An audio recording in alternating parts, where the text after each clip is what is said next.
Aloha.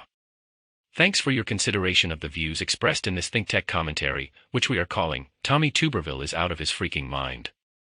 So who is Tommy Tuberville? Well, he is a Republican pro-life retired football coach. He has been in the U.S. Senate representing Alabama for not quite 2 years.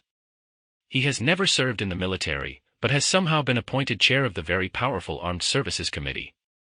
He is completely unqualified for that position. For the past 6 months, as chair of that committee, he's been holding up confirmation of military promotions, holding some 300 of them hostage and in limbo. This is all on his demand and condition that the DoD change its policy on paying travel expenses for women service members who want to have an abortion. Although this issue is legally a matter of DoD policy, unless the Senate accommodates his demand, he will continue to stand in the way of all promotions. This includes the reappointment of Mark Milley, chairman of the Joint Chiefs of Staff, who is scheduled to retire on October 1st. Tuberville's actions are unforgivably ignorant, destructive, and stupid. He has effectively paralyzed promotions in the United States military. With all that, he is still chair of the Armed Services Committee and still able to block these promotions.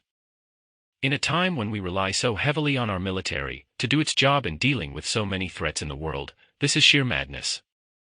Is Tuberville operating alone, or as a proxy for Trump and Trump's followers? We tend to think it's exactly that. It's a brand new politicization and only for political purposes. And although the GOP pretends to support the military, this is a huge swipe at the rank and file.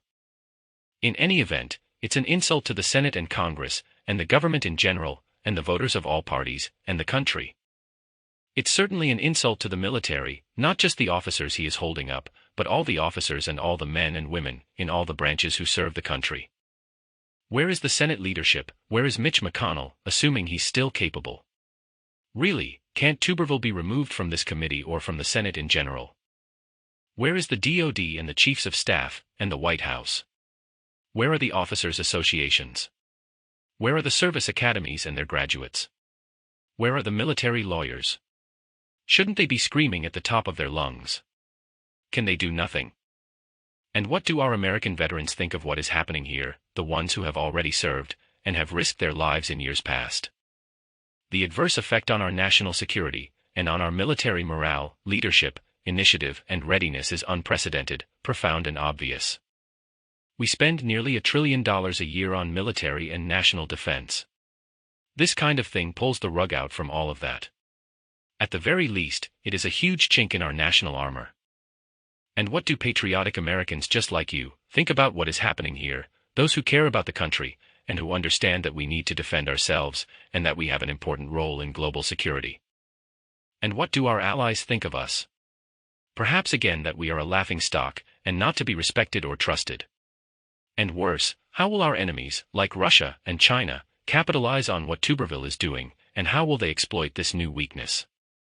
They say the U.S. government is more and more non-functional, and that the country is falling apart.